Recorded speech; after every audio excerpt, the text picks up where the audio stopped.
jauh dan mantik ya. Jazakumullah khairan katsira. A'udzubillahi minasyaitonirrajim. Bismillahirrahmanirrahim. Alhamdulillahilladzi ja'allah Ramadana syahru syami lil mukminin wa ja'alal qur'ana hudal lil muttaqin.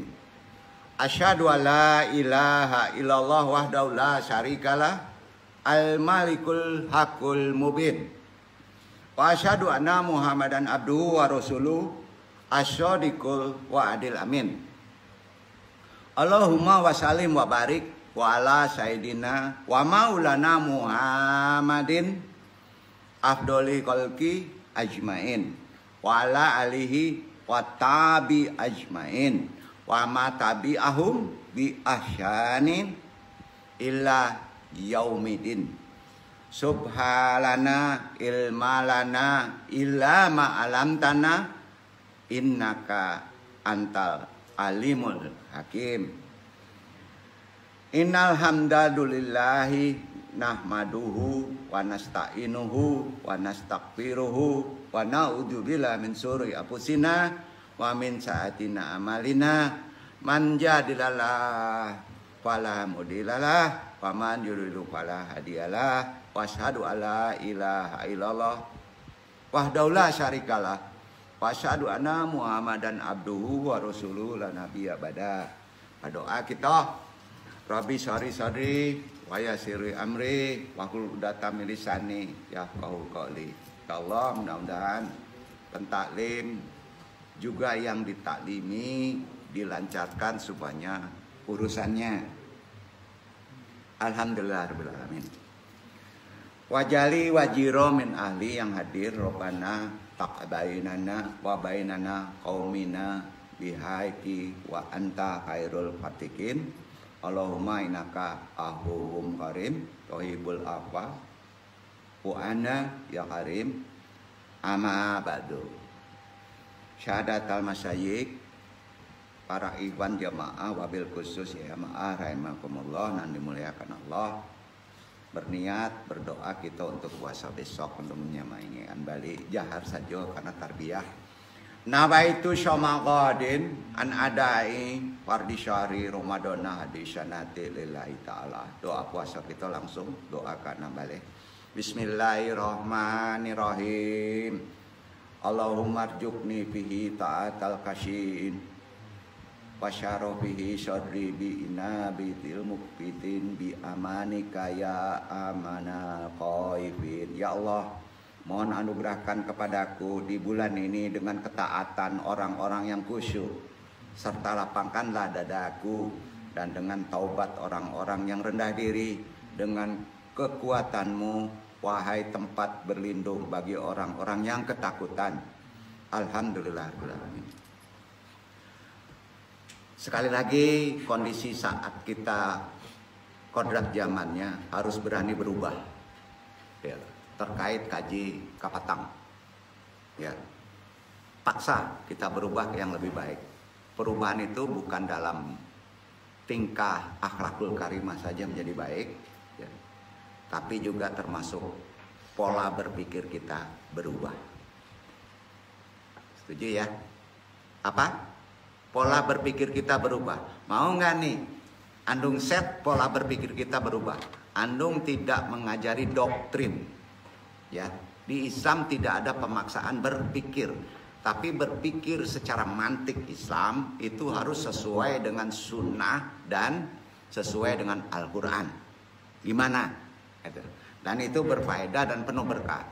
Inginkan kita berpikir menjadi pahala, kita sering lupa. Berpikir tidak menjadi pahala. Padahal berpikir itu konneksnya dari nawaitu. Ya, disinilah ruhani kita mesti diasah. Semangat kita dalam Ramadan ini berubah untuk tahun-tahun ke depan. Ini seperti yang dilakukan Rasulullah. Itu yang mesti kita contoh. Tiap Ramadan berubah karena faktor umur. Ya, jangan sampai begitu-gitu aja. Tahu-tahu dipanggil Allah. Gimana tuh? Repot kita. Ini bukan nakut-nakutin ya.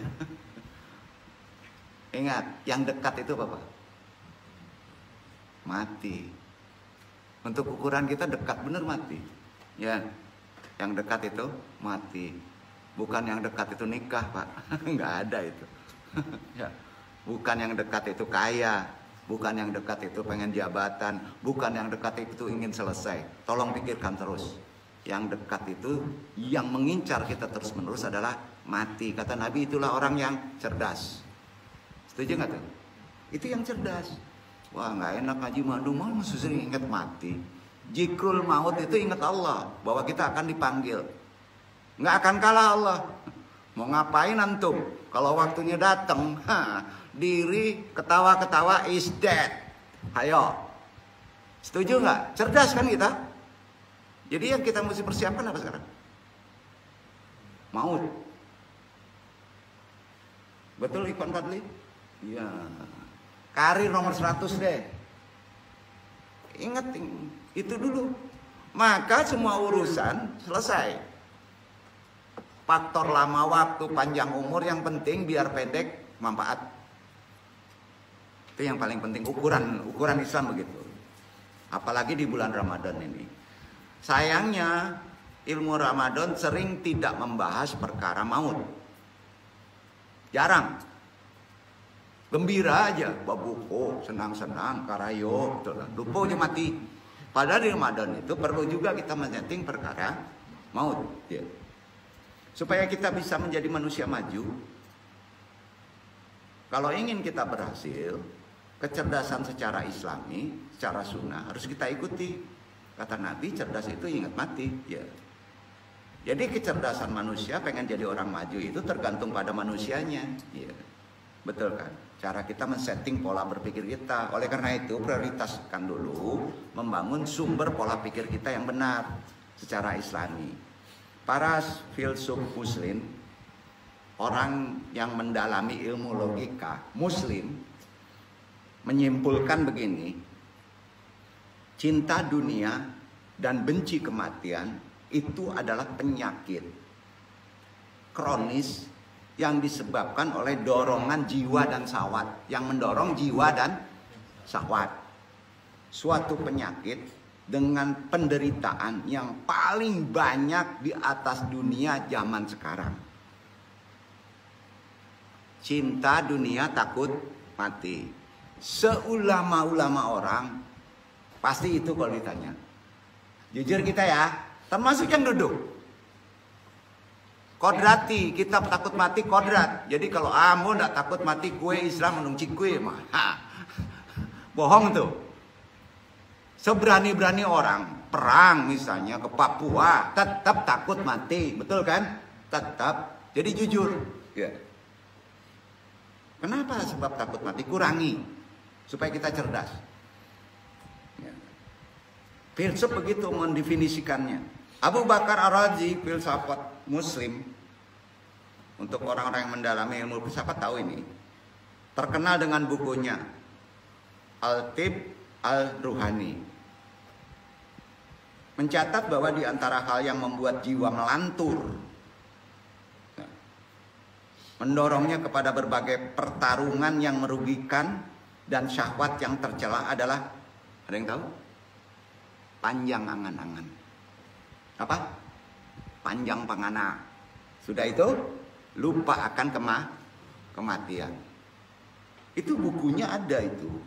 Al-Tib Al-Ruhani, walaupun dia menukil dari beberapa sunnah. Ya. Orang pintar dia. Umar bin Khattab, kita tahu khalifah kedua setelah Abu Bakar Al-Siddiq, kan? Ngomongnya gini. Ataitu Nabi sallallahu alaihi wasallam ashara asratan faqala rajulun min al-ansari man akiyasunasi wa akramanun-nas ya Rasulullah. Kata Rasulullah, faqala aktaruhum dzikran lil mauti wa ashadauhum ista'ada dan yahum ulaika dahabu bisyarafi ad-dunya wa karomatil karomati. Bersama 10 orang aku menemui Nabi. Lalu salah seorang di antara kami bertanya, siapa yang paling cerdas dan mulia, wahai Rasulullah? Faqala, Nabi menjawab begini, orang yang paling banyak mengingat kematian dan paling siap menghadapinya. Setuju Pak? Untuk menghadapi kematian bagus apa Pak? Sedekah, sisihkan harta. Apalagi Pak? Sholat benerin. Apalagi Pak? Banyak ngalah. Kan kehidupan tuh. Ya. Pola berpikir kita begitu. Jadi jangan dipikirin matinya gitu. Cepat enggak. Bukan begitu maksudnya. Ya. Nah, jadi itu kata Nabi. Orang yang paling banyak mengingat kematian dan paling siap menghadapinya. Yang paling siap menghadapinya itu gimana? Mereka itulah orang yang cerdas.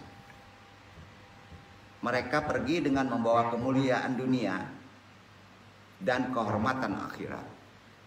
Hadis riwayat Ibnu Majah sahih. Itu populer hadis ini loh. Ya, matan lengkapnya tadi. Itu Nabi ya sallallahu alaihi. Ada 10 orang datang ya.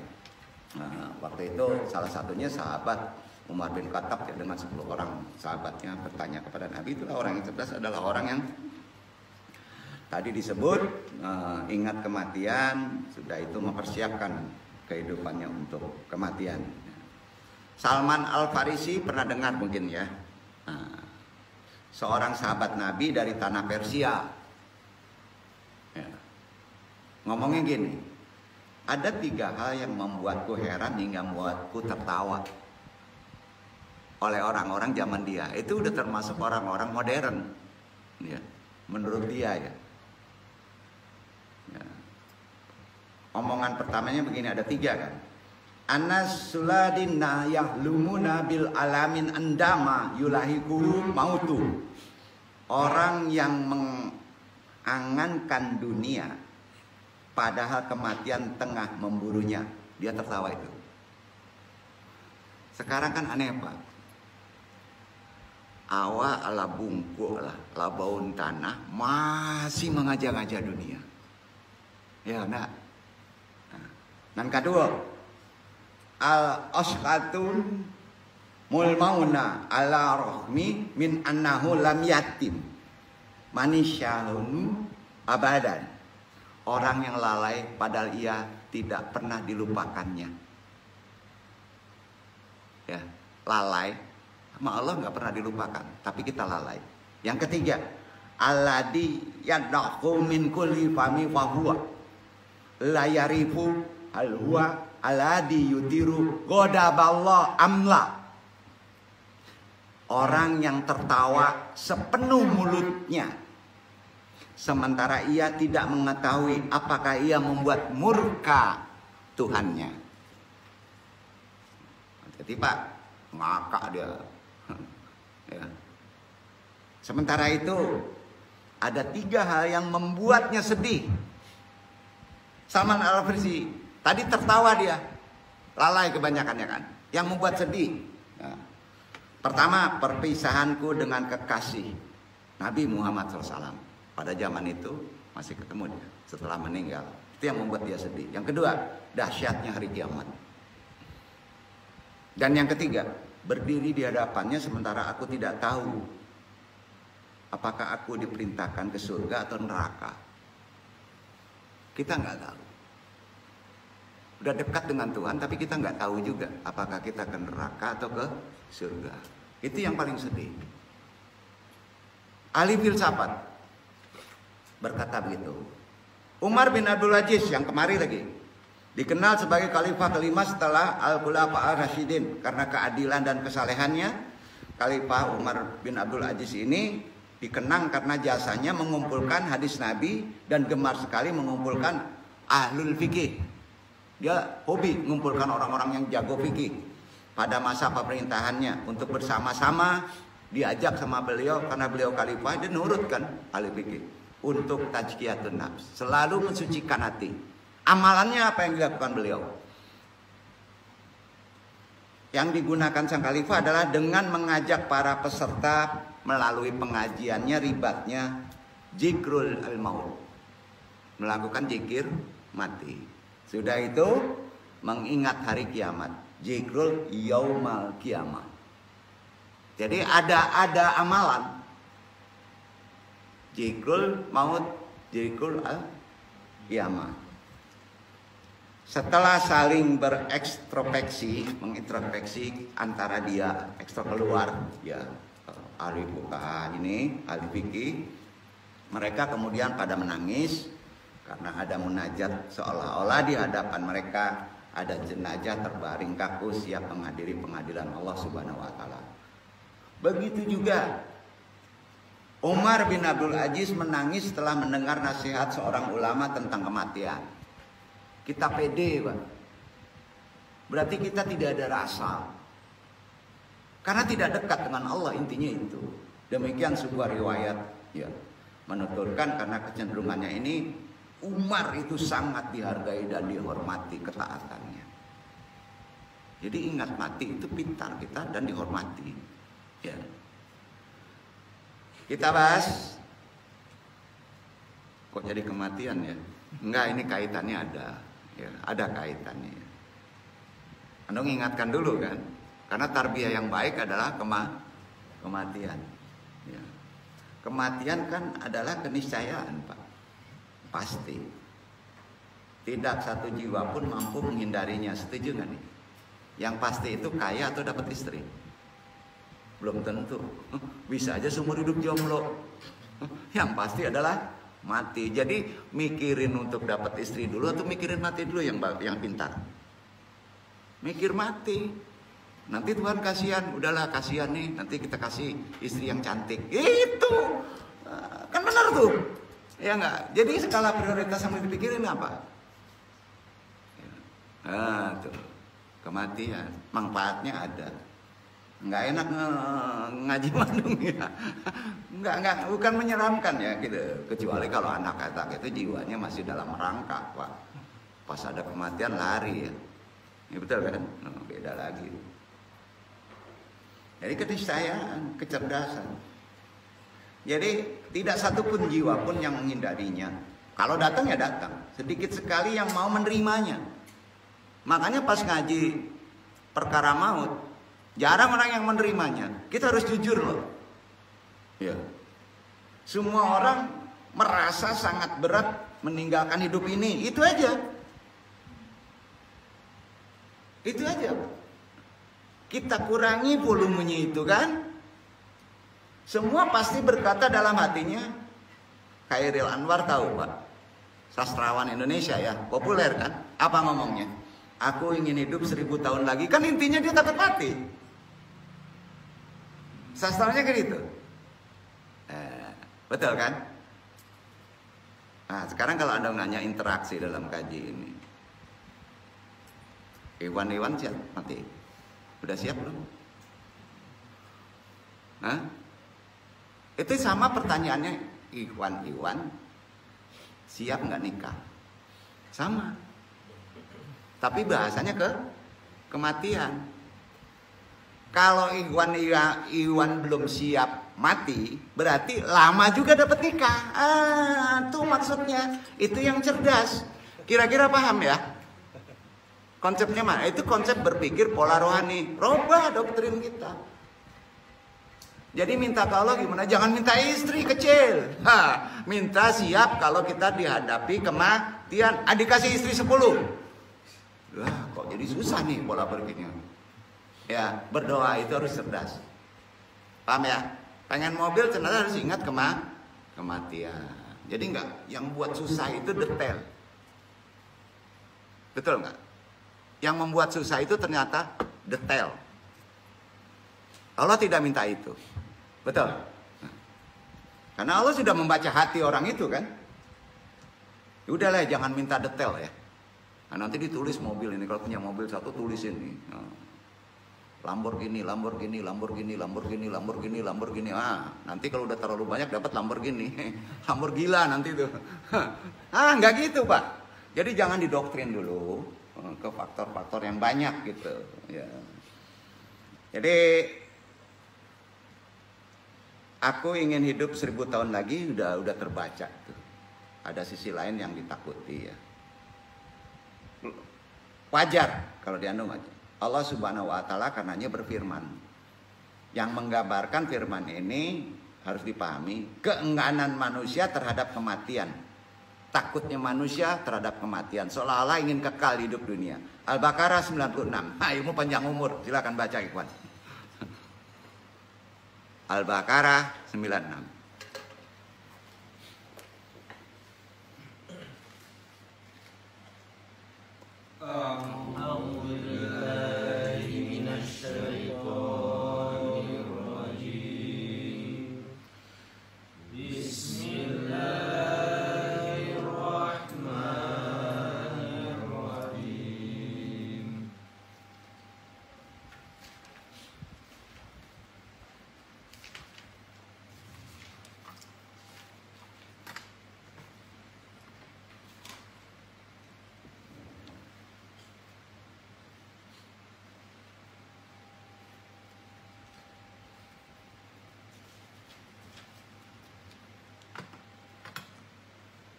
وَلَتَجِدَنَّهُمْ أَحْرَصَ النَّاسِ عَلَى حَيَاةٍ وَمِنَ الَّذِينَ أَشْرَكُوا يَوَدُّ أَحَدُهُمْ لَوْ يُعَمَّرُ أَلْفَ سَنَةٍ وَمَا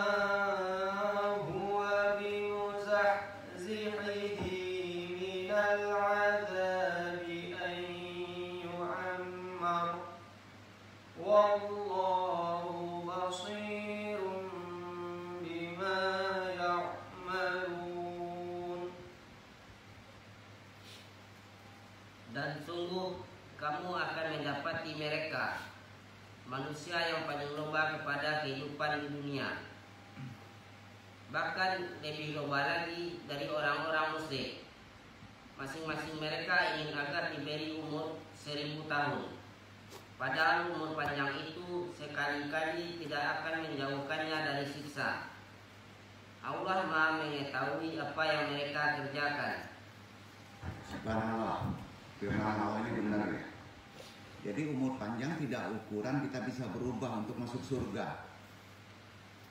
Ya, ingat-ingat kalau di balik akal kita, logika dari ayat ini berubah, nanti ayat ini menjadi ayat sihir, bahaya. Ini sering dijahili sama orang, maka dia menjadi ilmu panjang umur. Anu tak akan ajar itu, bukan wilayahnya, betul kan? Nah, jadi ilmu panjang umur udah tahu ya, gawatnya. Nah, dipenggal kacau nanti. Lah ingat setiap ayat itu ada kodam kan? Percaya nggak? Ya, ada kodam, ada penjaga. Ya kalau digabungin penjaganya sama penjaga jelek ya kacau nanti. Dia kan makhluk juga. Nah jangan lagi itulah, ke bawah lagi yang ngomong itu. Kita kaji dulu yang benar-benar dulu ya. Manusia selalu menginginkan kekekalan. Jujur? Jujur. Jujur kan? Sesungguhnya hakikat manusia adalah kekal. Setuju? Setuju. Kekekalan itu ada tempatnya. Ada di mana? Bukan di sini. Nafikan. Iya kan? Kekekalan harus yang baik kan? Nah, keinginan hidup kekal inilah yang menyebabkan umur manusia tidak sepanjang harapan dan cita-citanya. Betul kan? Karena kita punya rasa ingin kekal hidup, maka Allah membatasi kehidupan itu menjadi tidak panjang. Betul kan? Nah, semua orang mati membawa keinginannya. Ini ilmu.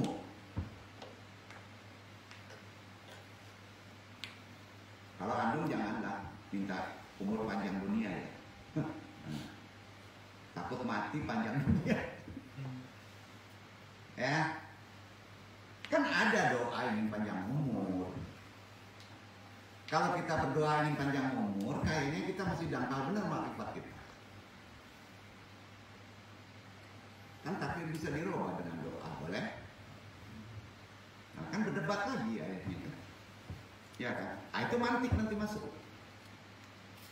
Logika kita sandarkan kepada hak Allah. Nggak kalah loh. Walaupun ada doa, Allah nggak akan kalah. Ya pokoknya kita pede deh, kita tidak ada ukurannya dan Allah Maha Adil. Sepakat? Allah Maha Adil kan? Iya kan? Panjang pendek umur Allah adil. Kasihan banget nih anaknya kecil-kecil udah meninggal masih muda lagi. Nah, nggak bisa ukuran begitu. Allah adil.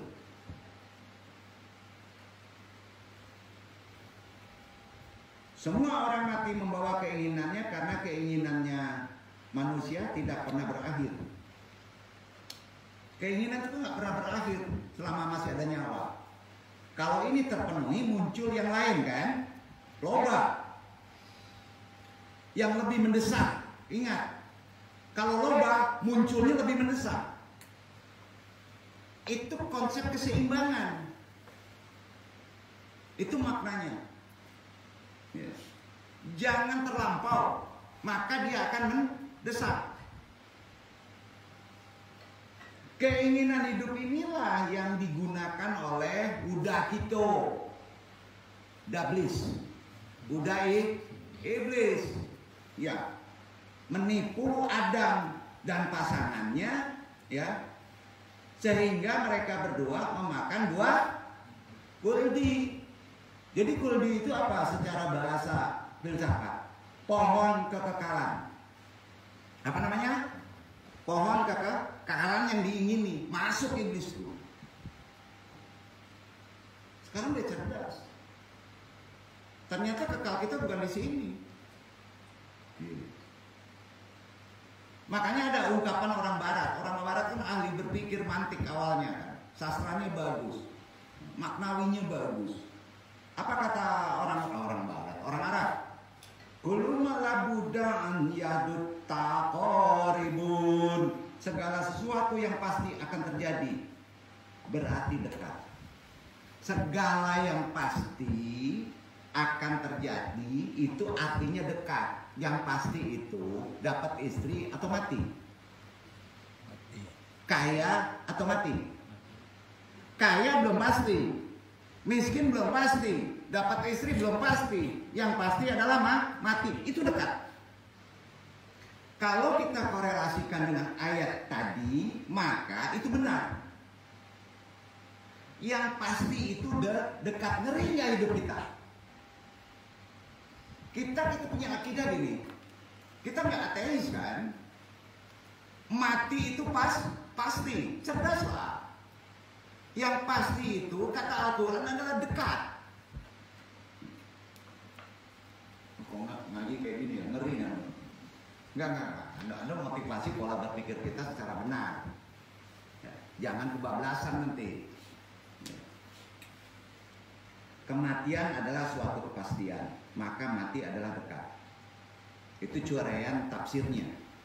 Bahkan lebih dekat dari kemungkinan kamu jadi orang kaya, jadi sarjana. Maka prioritaskan dulu aja apa yang disuruh Allah. Supaya cerdas kita berpikir. Dasar dalilnya apa sih Nur? Tadi kan bukan dasar dalil, itu kata sastra. Dasar dalilnya Al-Waqiah ayat 60. Al-Waqiah ayat 60. Coba baca deh, biar jangan anu yang baca supaya yakin. Al-Waqiah ayat 60. Itu kata Allah, pastilah benar kata Allah.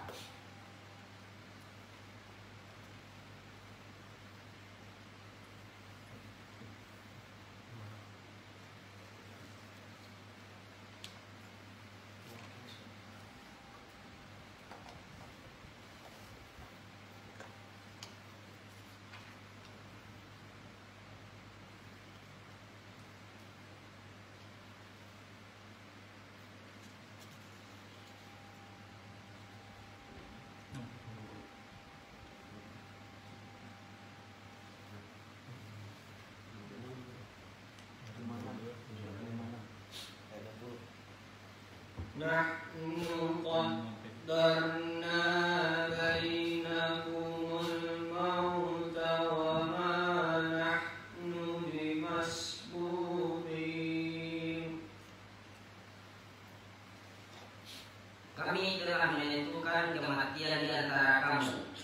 dan kami sekali-kali tidak dapat dikalahkan. Bisa kalah Allah dengan doa? Bisa. Nah, jadi menafikan ini hadis. Nah, Quran masa kalah sama hadis? Ya udah, prioritasnya kita harap aja banyak ngomong dan apa. Nahnu qaddarna bainakumul mauta wa ma nahnu bimasbuqin. Betul kan? Allah yang punya hak menentukan kematian di antara kamu dan kami sekali-kali tidak dapat dikalahkan. Kita kuatkan lagi, ini nggak kaji ngeri-ngeri kan, ingat ya, mengingatkan aja ya, kita sering lupa. Kemarin dari goyang dengan corona aja yang kecil kita kalang kabut, masjid penuh, digoyang lagi dengan kematian. Kadang-kadang hikmah Allah itu besar betul untuk kita. Kalau kita mau merenung untuk kebaikan kita. Ada sebuah kisah, ini agak unik kisah ini, dan benar kisah ini. Persahabatan kalau seorang nabi pasti bersahabatnya aneh-aneh. Nabi Yakub itu bersahabat dengan malaikat maut. Berarti nabi yang bersahabat dekat itu dengan malaikat maut adalah Nabi Yakub alaihissalam. Suatu hari malaikat maut menemui sahabatnya tersebut, yaitu Nabi Yakub. Nabi Yakub ngomong, jika kamu benar-benar bersahabat denganku, maka katakanlah kebenaran kepadaku. Mendengar itu, malaikat maut bertanya, apa maksudmu wahai sahabatku? Nabi Yakub ngomong lagi, jika ajalku sudah dekat, tolong jujur kepadaku, kasih tahu. Karena kematian itu rahasia Allah kan. Berarti kan disuruh ke malaikat maut. Kalau ajalku sudah dekat, tolong jujur kepadaku. Beberapa tahun nggak dijawab sama malaikat maut, nggak dijawab. Ini benar, ini hadis. Ya. Jadi nggak dijawab. Beberapa tahun kemudian malaikat maut datang ke Nabi Yakub dan bertanya, apakah kamu datang hanya sekedar? Nabi Yakub ngomong gini, pas datang menemuinya, apakah kamu datang hanya sekedar kunjung atau kedatanganmu untuk mencabut nyawaku? Malaikat maut menjawab, kedatanganku kali ini untuk mencabut nyawamu. Ayo, protes nggak antum? Punya sahabat ngasih tahu ya. Ayo. Nabi Yakub terkejut. Nabi aja terkejut kok. Kenapa tidak satupun utusanmu yang datang kepadaku menyampaikan berita kematian ini? Mana utusan yang kamu janjikan akan datang kepadaku? Kata Yakub dengan nada marah. Malaikat maut menjawab, aku telah mengutusnya kepadamu. Nah, disinilah kecerdasan rohani. Gitu. Nabi Yakub ngomong, tidak ada yang datang menemuiku yang kasih tahu. Tidak ada. Sekali lagi disebut mereka, utusanku sudah datang kepadamu. Nabi Yakub bingung. Bagaimana dan kapan? Akhirnya malaikat maut menjawab, utusan itu sudah ada pada dirimu, kamu sudah bisa bacanya. Kalau kamu cerdas rohani. Pertama, al-annu sorru kala romadiyun walakin qoblahu kan aswada. Itu maknanya. Sekarang rambutmu telah berubah putih, berubah. Padahal sebelumnya rambutmu hitam. Bapak dengan putih. Ini kan sering dipetik sama ulama. Ini jadi sih kayak gitu. Yang kedua, kata malaikat maut, yusbihu jismuka daifan bainamakan jismuka qawiyan qabla dalika. Tubuhmu menjadi lemah, padahal sebelumnya tubuhmu kuat. Dan tua-tua hati-hati. Itu kalau malaikat maut. Yang ketiga, yanhani jismuka bainama Faisyadik kumuntoshiban. Tubuhmu menjadi bungkuk, padahal sebelumnya tubuhmu tegak.